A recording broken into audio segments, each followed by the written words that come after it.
asalaamaaleykum wa rahmatullahi taala wa barakaatuhu mbokk yi tàmmoo seetaan seen chaîne YouTube Atu Diine ji ñu ngi leen di ziyaara bu baax tabarakallahu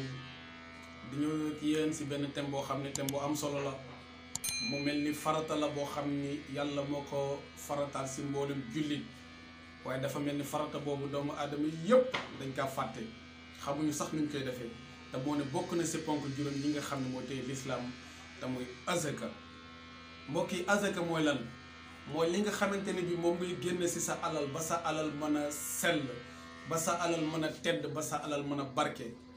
ndax alal ji la yàlla jox danga see am sa beneen mbokk am si yàlla dajale lépp jox la ko pour nga génn si àq ñi nga xamante ne bi mooy àq yàlla jox ko ñi nga xamante ne bi ñoo ko yeyoo te mooy lil fuqaraa wal masakini wal amilina alayha wal muallafati qulub loolu nag boo ko génnewul si sa azaka ji day tilim te bu azaka ji tilimee rek lu bëri xaj na si bëri na nga gis nit mu yor alal ju bëri du xam bu xëyee du xam fu alal ji aw loolu ñàkk barke la ak ñàkk génn azaka bëri na koo xamante ne bi day am alal dugal ko fenn foo xamante ne bi yaakaaroon na ne bu ko dugalee dina jur alal foofu mujj naax saay ñàkk génn azaka dina ko waral bëri na koo xamante ne bi dafay am alal ju bëri mu xëy rek lépp tàkk musu see génn àqu yàlla ndax ki nga xam ne dafa yor alal di sa génn àqu yàlla te muy azaka di ko jox ñi ko yeyoo suñu borom subhanahu wa taala dina sàmm alalam dina barkeel alalam te nag bul foog ni boo génnee azaka rek sa alal day wàññiku déedéet sa alal du wàññiku mukk parce que day barke ndax boo ko génnewul dina génn si leneen loo xamante ne bi su boobaa du la neex kon ñi ngi encouragé doomu aadama yi di encouragé jullit ñi